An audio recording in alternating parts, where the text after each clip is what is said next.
Another application of proofs can be with binomial coefficients identities. So the binomial coefficient, you met it when you studied the binomial theorem. It's an object like that, right? And k, and it tells you how many times you find k object in n objects. So basically, it's equal to n factorial divided by k factorial times n minus k factorial. I hope you remember that n factorial, what does it mean? It means n times n minus 1 times n minus 2 times blah, blah, blah, blah. Times 2 times 1 and so on. But it can also just be written, right, as n times n minus 1 factorial. Because all the rest here, right, after n, can be summarized as n minus 1 factorial.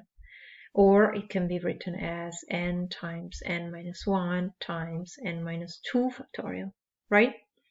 So this way of rewriting a factorial number, it's key to solve these proofs. So now, for instance, let's say that I have the first two exercises in your booklet about binomial coefficients, and I'm going to try to solve them, okay? So the first one tells me that there is an identity, which is that n plus 1 factorial divided by n minus 1 factorial.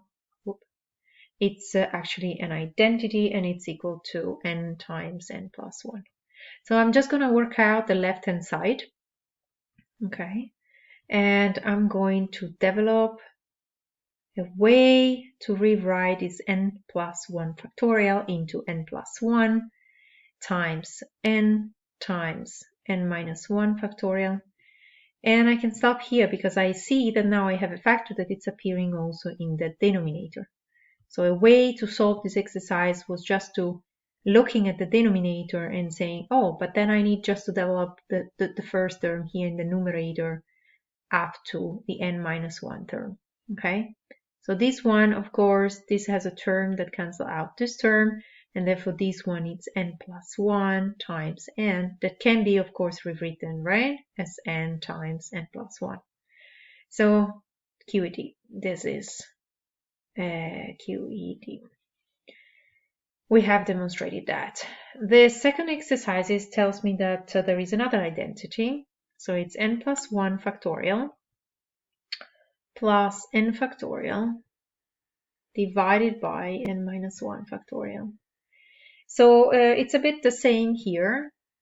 This is actually equal to n times n plus 2.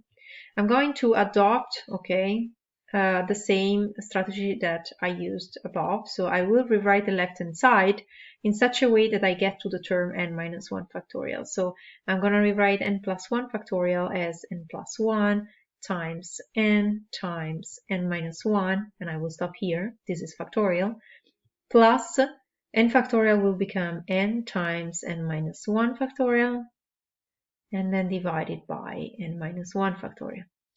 So I can see that n minus 1 can be factorized. I'm going to factorize it over here. And here what's left it's n plus 1 times n plus n divided by n minus 1 factorial. And I can see now I can cancel out this, and therefore this is going to be equal to n squared plus n. I expand the numerator plus n. This means n squared plus 2n. And this can also be factorized in a way that actually look more as the right-hand side. And therefore, I'm done.